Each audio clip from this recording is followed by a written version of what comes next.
Mississippi passes bill restricting electric car dealerships. Jackson, Mississippi. The Mississippi Senate gave final approval Thursday to a bill to restrict electric car manufacturers from opening new brick-and-mortar dealerships in the state unless they comply with the same laws traditional carmakers follow. The legislation, introduced in the House by Republican Representative Trey Lamar of Senatobia, now heads to Republican Governor Tate Reeves, who has not indicated whether he will sign it. On the Senate floor Thursday, the bill sparked an intra-party debate among GOP lawmakers. Opponents said it would betray conservative principles by setting a government policy that interferes with the automobile market and would stop electric carmakers from bringing new technology and jobs to the state. Proponents said the law would ensure all car manufacturers, regardless of their business model, play by the same rules. Tesla sells vehicles in person at one facility in Mississippi that is classified as a store, not a dealership. The distinction allows the company to operate outside state laws governing franchise businesses. This exception, and the prospect of other electric companies taking advantage of it,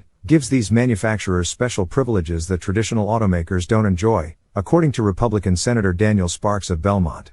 "We're saying if you choose to have a brick-and-mortar dealership, you have to follow the same laws that everyone else has to follow," Sparks said. "Please don't tell me Tesla's car doesn't identify as a car."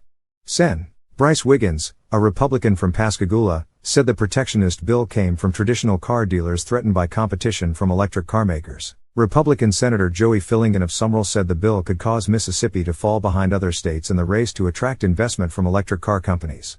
"Maybe we just like being last all the time. Maybe it's a badge of honor, we're the last ones to change," Fillingan said. "If we're not careful, we could deprive our citizens of opportunities they really ought not to be deprived of."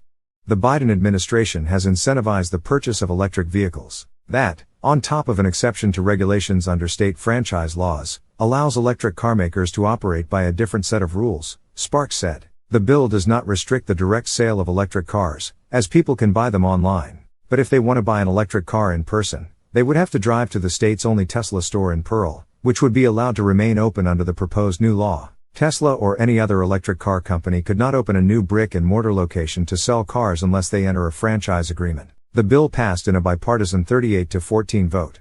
Michael Goldberg is a core member for the Associated Press/Report for America State House News Initiative. Report for America is a non-profit national service program that places journalists in local newsrooms to report on undercovered issues. Follow him on Twitter at twitter.com/MichaelGoldberg.